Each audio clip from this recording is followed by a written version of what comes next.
আসসালামু আলাইকুম। সবাইকে শুভেচ্ছা জানাচ্ছি। মাসুম মাহবুব। আমাদের শিক্ষার্থীদের জন্য একটা ব্রেকিং সংবাদ আছে। আমি ১ম এ বাংলাদেশের প্রসঙ্গ থেকে চলে যাব আমেরিকা, ইরান প্রসঙ্গে। কারণ সেখানকার ব্রেকিং খবরগুলো আসতে শুরু করেছে। দর্শক, যারা ইরান, আমেরিকার খবর শুনতে চান তারা একটু ধৈর্য ধরে আগে বাংলাদেশের প্রসঙ্গের খবরটা শুনবেন, তারপরে আমরা ইরান প্রসঙ্গে আসব। বাংলাদেশে আমাদের শিক্ষার্থীদের জন্য আজকের ব্রেকিং সংবাদ, আ শিক্ষামন্ত্রী যে পরীক্ষাটি গতকালকে বাংলাদেশে হয়ে গেছে ১৩ তারিখ, পদার্থবিজ্ঞান, হিসাব বিজ্ঞান এবং যুক্তিবিদ্যা। এই ৩ টি পরীক্ষা বাতিল করে পুনরায় এই পরীক্ষাটা আবার নেয়ার সিদ্ধান্ত নিচ্ছেন। সংসদে আজকে আলম এহসানুল, আমাদের যে মিলন সাহেব আছেন, সবাই মিলন ভাবে চেনেন। তো তিনি এই সিদ্ধান্ত নিয়েছেন। আমাদের জামায়াতের একজন পার্লামেন্টেরিয়ান শফিকুল ইসলাম মাসুদের একটি প্রশ্নের আলোকে তিনি জানিয়েছেন যে, আমাদের মন্ত্রী আনম এহসানুল হক মিলন, তিনি নিজের বক্তব্যের জন্য দুঃখ প্রকাশ করেছেন। কারণ তিনি বলেছিলেন শিক্ষার্থীদের ফার্মের মুরগি। আমি পুরো অডিওটা শুনেছি। সেই অডিওতে তিনি আ তার কন্যাকেও জড়িয়ে বলেছেন, এখনকার বাচ্চারা কি বলে? ফার্মের মুরগির মতো। আসলে সময় চেঞ্জ করে ফেলেছে সবকিছু। এইভাবে অনেক কিছু বলা ঠিক না। কিছু শব্দ শুনতে ভালো লাগে না। সরকারকে বুঝতে হবে, কারণ এক রাজাকার শব্দের কারণে হাসিনার বিদায় ঘটেছে। কিছু শব্দ আমাদেরকে অনেক বড় বিপদে ফেলতে পারে। আসেন আমরা নিউজটাকে একবার শুনি। আমাদের শিক্ষামন্ত্রী নিজের বক্তব্যের জন্য দুঃখ প্রকাশ করে বলেছেন, উচ্চ মাধ্যমিক পদার্থবিজ্ঞান, হিসাব বিজ্ঞান ও যুক্তিবিদ্যা পরীক্ষা আবার নেয়ার ব্যবস্থা করা যাবে। আজকে শিক্ষামন্ত্রী পার্লামেন্টে এক প্রশ্নের উত্তরে এই বিষয়গুলো জানান এবং সে সময় আমাদের জামাতের যিনি শফিকুল ইসলাম মাসুদ, তিনি বলেন, আমরা যখন বিশ্ববিদ্যালয় নিয়ে আলোচনা করছি তখন আমাদের সংসদের সামনে আমাদের প্রিয় শিক্ষার্থীরা ব্যারিকেড ভেঙে অবস্থান নিয়েছে। তিনি শিক্ষার্থীদের দাবি বাস্তবায়ন এবং তাদের সঙ্গে বসে আলোচনার মাধ্যমে দ্রুত সমস্যার সমাধান করার দাবি জানান। তখন শিক্ষামন্ত্রী এহসানুল হক মিলন বলেন, এই ব্যাপারে আমরা অনেক পর্যালোচনা করে দেখেছি। গতকালকে যে পদার্থবিজ্ঞানের পরীক্ষা হয়েছে, হিসাব বিজ্ঞান ও যুক্তিবিদ্যা পরীক্ষা হয়েছে, এই পরীক্ষার সময় বৃষ্টি ছিল, অনেকেই ভিজেছে এবং অনেকেই পরীক্ষা সঠিকভাবে দিতে পারেনি, এমন অভিযোগ এসেছে। আমরা যদিও সবসময় পর্যবেক্ষণের মধ্যে ছিলাম, তারপরও শিক্ষার্থীদের দাবি এসেছে এই পরীক্ষাটি নিয়ে। শিক্ষামন্ত্রী বলেন, ইতিমধ্যে বন্যার কারণে চট্টগ্রাম বোর্ডের প্রতিটি জেলার পরীক্ষা বন্ধ করে দিয়েছি। আমাদের পুনরায় পরীক্ষা নিতেই হবে। এক্ষেত্রে আমরা ভেবেচিন্তে দেখেছি, চট্টগ্রাম বোর্ডের পরীক্ষা যখন নিতে হবে, পদার্থবিজ্ঞান প্রথম পত্র, হিসেব বিজ্ঞান ও যুক্তিবিদ্যা, সে সময় আমরা এই পরীক্ষাটি পুনরায় নেয়ার ব্যবস্থা করব ইনশাআল্লাহ। তো শিক্ষামন্ত্রীর এই বক্তব্যটি আমাদের শিক্ষার্থীদের মনে, আমি বলতে পারবো যে, একটা বড় হতাশা দূর করেছে। এখানে কয়েকটা বিষয় আমাকে উল্লেখ করতেই হবে। আরেকটা বিষয় হলো যে, যে শিক্ষকরা প্রশ্ন করেছেন পদার্থবিজ্ঞানের, সেই প্রশ্নে ত্রুটি এবং অসঙ্গতির জন্য ৪ শিক্ষককে কারণ দর্শানোর নোটিশ দিয়েছে উচ্চ মাধ্যমিক ও উচ্চ মাধ্যমিক শিক্ষা বোর্ড। এটি একটি গুরুত্বপূর্ণ খবর। আমরা আসলে তাদের শোকজ নয়, আরো বড় কিছু আশা করি। দর্শক, যে কথাটা এখন খুব গুরুত্বপূর্ণ সেটা হলো, আজ সারা দেশে বিভিন্ন জায়গায় শিক্ষার্থীরা রাজপথে আন্দোলন করেছে। তুমি কে, আমি কে, ফার্মের মুরগি এরকম স্লোগান উঠেছে। শিক্ষার্থীরা বিভিন্ন জায়গায় পুলিশের সাথে মারমুখী অবস্থানেও গেছে। পুলিশ ছাত্রদের উপর মারমুখী হয়েছে। আবার দেখলাম আমার পছন্দের, আমার প্রিয় ভাই, আ ছাত্রদলের সেক্রেটারি নাসির, তিনি ছাত্রদের শান্ত করতে গেছেন এবং ছাত্রদের বলেছেন যে, আমরা পূর্বের ছাত্রলীগের মতো নই যে সরকার যা বলবে তাই করব। আমরা শিক্ষার্থীদের পক্ষে আছি। আমি সরকারের কাছে একটা দাবি থাকবে, এই সময় ছাত্রদের শান্ত করতে ছাত্রদলকে পাঠাবেন না। কারণ নাসির, রাকিবরা যথেষ্ট বুদ্ধিমান। তাদের সঙ্গে কিছু যায় যারা উস্কে দেয়। কারণ ছাত্রদলের কমিটির মধ্যে অনেক ছাত্রলীগ আছে। তারা কাজের এজেন্ডা বাস্তবায়ন করবে কেউ জানে না। রানিং কমিটিতে অনেক ছাত্রলীগ আছে, আমি পার্সোনালি চিনি। সাংবাদিকরা অনেক মানুষের ভেতরের খবর জানে। এই সময় ছাত্রদলকে কোনোভাবেই মাঠে নামানো ঠিক হবে না। এটা সরকার করবে। তারেক রহমানের একটি বক্তব্যে দেশ শান্ত হয়ে যাবে। তিনি পুরো বিষয়টা পর্যবেক্ষণে আছেন। যতটুকু শুনেছি, তিনি শিক্ষামন্ত্রীর সাথে কয়েক দফা ফোনে কথা বলেছেন এবং তাকে দ্রুত একটা সমাধানের কথা বলেছেন। কারণ আমাদের শিক্ষামন্ত্রী, তিনি যেই প্রক্রিয়া ছাত্রদের কাছে ট্রলের শিকার হয়েছেন, এটা তাকেই ভাঙতে হবে। ১। ২ নম্বর বিষয়টা হলো, পদার্থবিজ্ঞানের প্রশ্ন ভুল, অসঙ্গতি, হার্ড প্রশ্ন করা এবং শিক্ষার্থীরা কলেজে যেসব বিষয়গুলো পড়াশোনা করেনি, যে সূত্র নিয়ে তাদের অঙ্কের খেলাগুলো আছে, মারপ্যাচ আছে, অনেকেই তার কলেজ জীবনে শিক্ষকরা তাদেরকে পড়ায় নাই। আবার অনেকে ট্রল করছেন যারা পড়বে না তারা এখন রাজপথে কেন? যারা সায়েন্সে পড়েন তারা বিষয়টা ভালো করে বোঝেন। আবার যারা এই কমেন্টগুলো করছেন এরা অধিকাংশই লেখাপড়ার লোক নন। এরা পলিটিক্সের লোক। আবার অনেকেই বলছেন প্রশ্ন ভালো হয়েছে, এরা সাজানো লোক আমরা বুঝতে পারছি। বাংলাদেশে কে কতটুকু মেধাবী, কে কতটুকু ভালো, ভালো কলেজের পোলাপান কান্না করে হল থেকে বেরিয়ে গেছে সেখানে কিছু সাজানো নাটক বন্ধ করেন। ১, ২, ৩ নাম্বার হলো সরকার দ্রুত সময়ে সিদ্ধান্তটা নিয়েছে, খুব ভালো হয়েছে। আমার প্রশ্ন থাকবে শিক্ষামন্ত্রীর কাছে, আপনাকে যারা বিপদে ফেলেছে, যারা এই প্রশ্নগুলো করেছে, শিক্ষা মন্ত্রণালয়ের বা শিক্ষা বোর্ডের গুরুত্বপূর্ণ পদে আওয়ামী লীগের যেসব ব্যক্তিরা বসে আছে, যারা সরকারকে বিপদে ফেলতে চায়, তাদেরকে দ্রুত শনাক্ত করেন। দ্রুত এই স্পর্শকাতর জায়গা থেকে বের করে আনেন। শিক্ষার্থীরা খুব মারাত্মক বিষয়, এটা স্পর্শকাতর জায়গা। বিএনপি, জামাত ১৫ বছর চেষ্টা করে আওয়ামী লীগের একটা পশম ছিঁড়তে পারে নাই। শিক্ষার্থীরা হাসিনাকে দেশ ছাড়া করেছে। এটা ভুলবেন না। ছাত্রদলকে মাঠে নামিয়ে শিক্ষার্থীদের শান্ত করার চেষ্টা করবেন না, হিতে বিপরীত হবে। ভালো করে খেয়াল রাখবেন, কারণ ছাত্রদল বাংলাদেশের একটি বিশ্ববিদ্যালয় নির্বাচনে, সংসদ নির্বাচনে জিততে পারে নাই। ছাত্রলীগ এবং ছাত্রদলের প্রতি সাধারণ শিক্ষার্থীদের নজরটা সুনয়, কুনজর। তাদের প্রতি ভালোবাসাটা কম।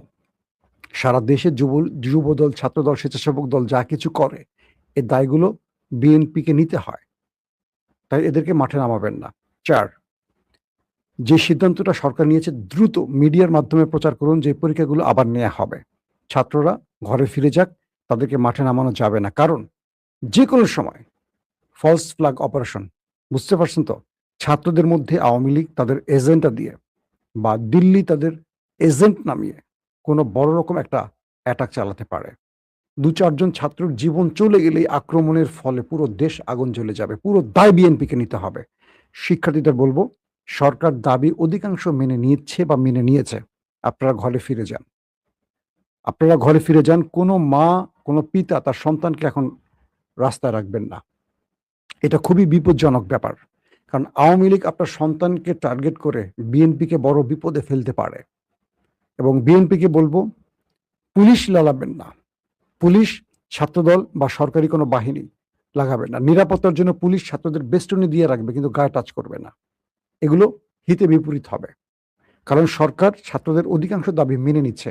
সো এই আন্দোলন আর চলবে না। যারা আন্দোলন করবে তাদেরকে আমরা শনাক্ত করব যে আন্দোলন কারা অযৌক্তিক দাবি নিয়ে যদি আন্দোলন হয় সেটা আমরা মানব না।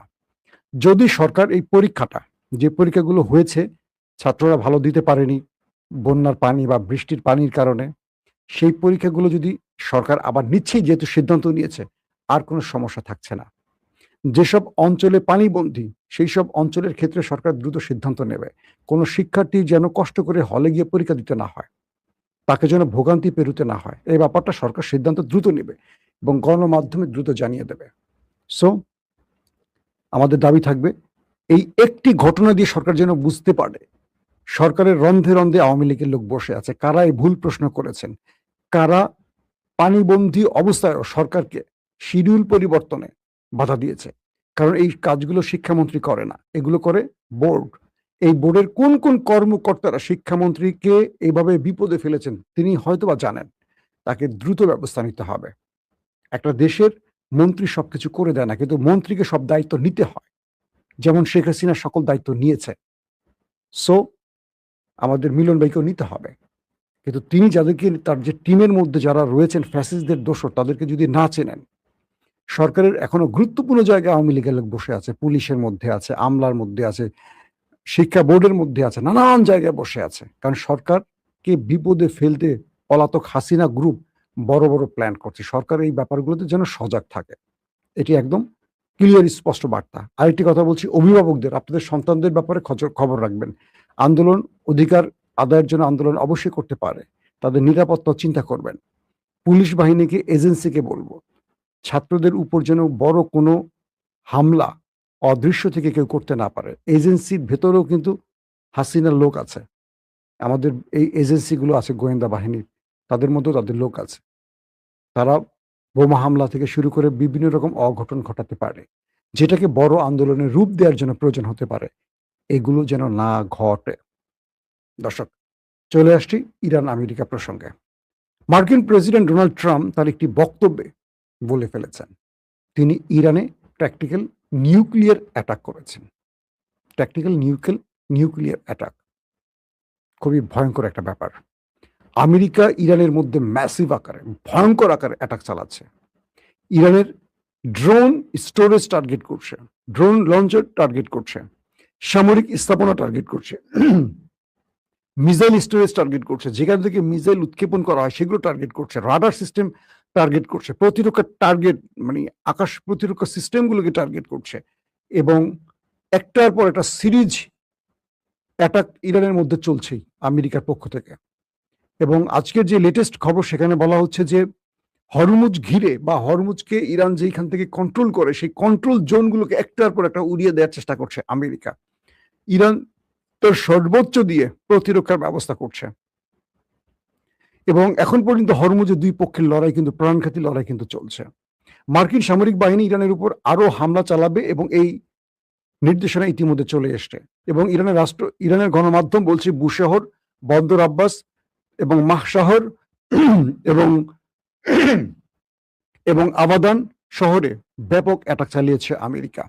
ইরান দাবি করছে তারা কুয়েত, বাহরাইন ও জর্দানে অবস্থিত মার্কিন স্থাপনা এবং হরমুজ প্রণালীতে দুটো তেলবাহী সুপার ট্যাঙ্কারে হামলা চালিয়েছে। পাশাপাশি ইরান বলছে তারা বাহরাইনে মার্কিন ঘাঁটিকে মোটামুটি গুড়িয়ে দিয়েছে। সেটা অনেক বড় একটা ঘাঁটি, কয়েকটা অংশকে গুড়িয়ে দিয়েছে। কুয়েতে ব্যাপক অ্যাটাক করেছে, সেখানে মার্কিন ঘাঁটিকে উড়িয়ে দিয়েছে মার্কিন কয়েকটি সিস্টেম। তাদের যেই ড্রোন স্টোরেজগুলো সেখানে অ্যাটাক করেছে, মিসাইল স্টোরেজে অ্যাটাক করেছে, এবং তাদের যে ফুয়েল স্টেশন, মানে যেখান থেকে ফুয়েল সংগ্রহ করে রাখে তারা, সেই ফুয়েল স্টেশন অ্যাটাক করেছে। অর্থাৎ আমেরিকাকেও মোটামুটি নাড়িয়ে ছেড়েছে ইরান আজকের আক্রমণে। এবং তারা বলছে বাহরাইন ও জর্দানেও তারা ব্যাপক অ্যাটাক করেছে। জর্দানে মার্কিন ঘাঁটির বেশ কিছু খবর আসছে যে সেখানে তাদের গুরুত্বপূর্ণ সেনাদের একটি ভবন আছে, সেই ভবনটা উড়িয়ে ফেলেছে। ধারণা করা হচ্ছে অনেক মার্কিন সেনা ওপারে গেছে। তো এই দুই পক্ষের হামলা এত তীব্র হচ্ছে, দিন যত যাচ্ছে তত তীব্র হচ্ছে। দুই পক্ষ ভয়াবহ আক্রমণে জড়িয়ে পড়েছে এবং কেউ কাউকে ছাড় দিচ্ছে না, এমন একটা অবস্থা তৈরি হয়েছে। এই পরিস্থিতি মার্কিন প্রেসিডেন্ট ডোনাল্ড ট্রাম্প হরমুজে 20% টোল নিজে নেবে এমন ঘোষণার পর ইরান আরো ক্ষেপে গেছে, এবং ইরান এখন এটাকে জীবন মরণ লড়াই হিসেবে বেছে নিয়েছে। এক বাক্যে বলা যেতে পারে ইরান এবং আমেরিকা বা ইসরায়েল এই যুদ্ধে কেউ কাউকে আর ছাড় দিতে নারাজ। আমেরিকা বলছে আমরা ইরানে প্র্যাকটিক্যাল নিউক্লিয়ার অ্যাটাক চালিয়েছি।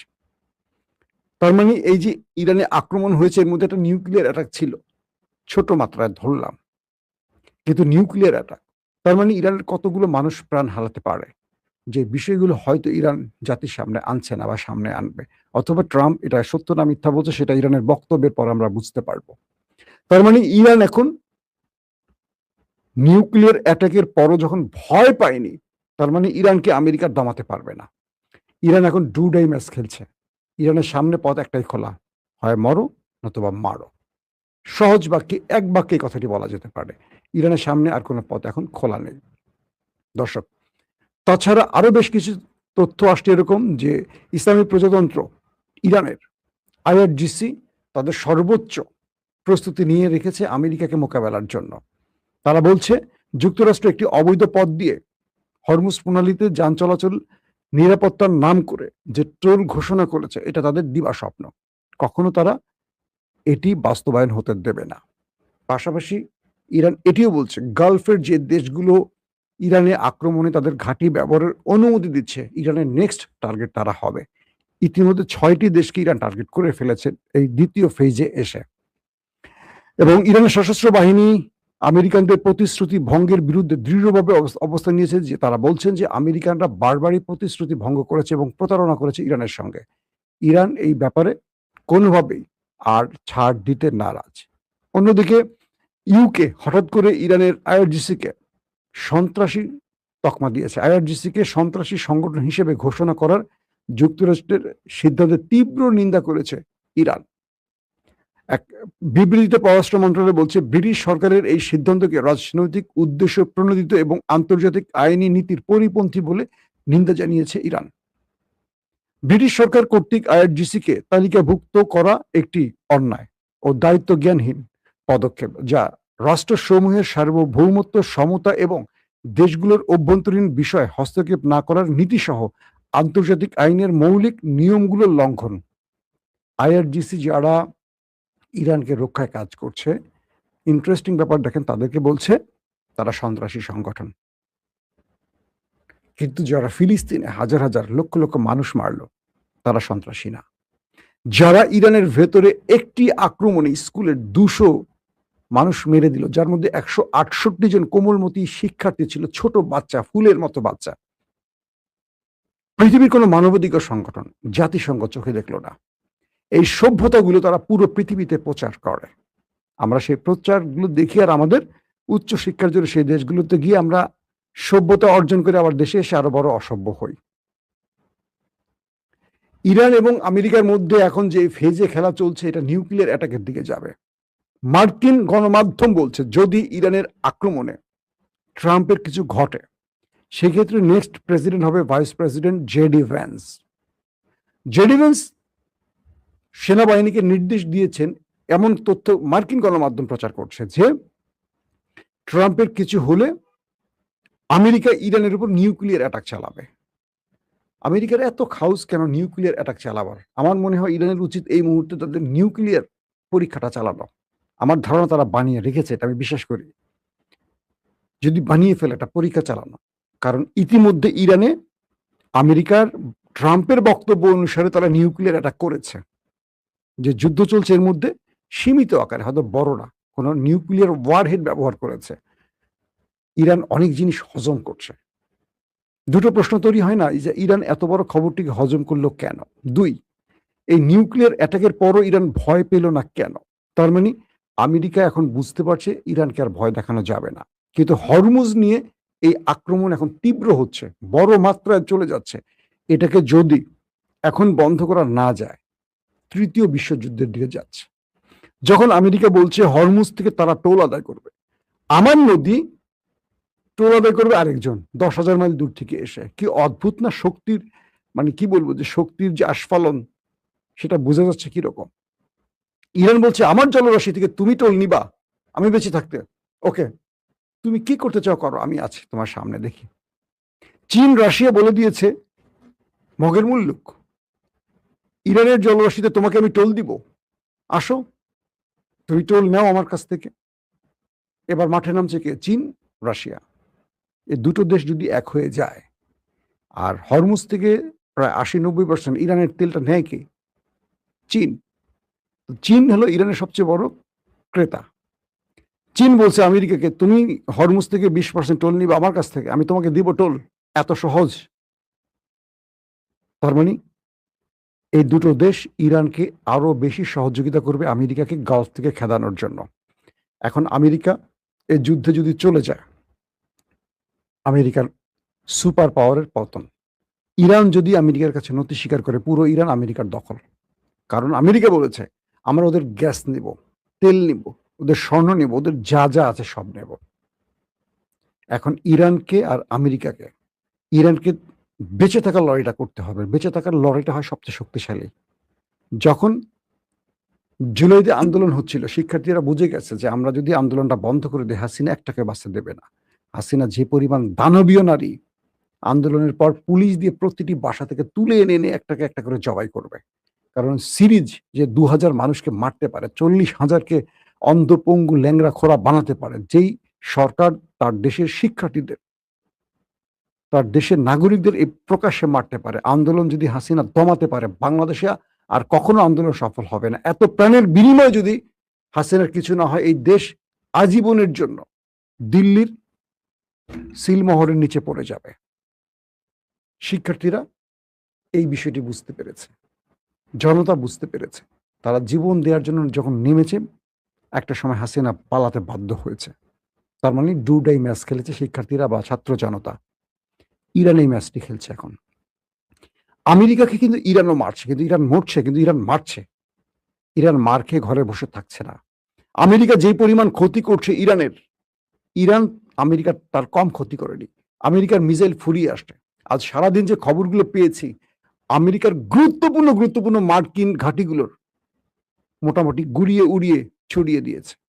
তাদের বেসগুলো জ্বলছে, তাদের ড্রোন স্টোরেজ পুড়িয়ে দিয়েছে, তাদের প্রতিরক্ষা ব্যবস্থা, আকাশ প্রতিরক্ষা প্যাট্রিয়ট এক একটার দাম সেই রকম দাম মনে করেন গুড়িয়ে দিচ্ছে।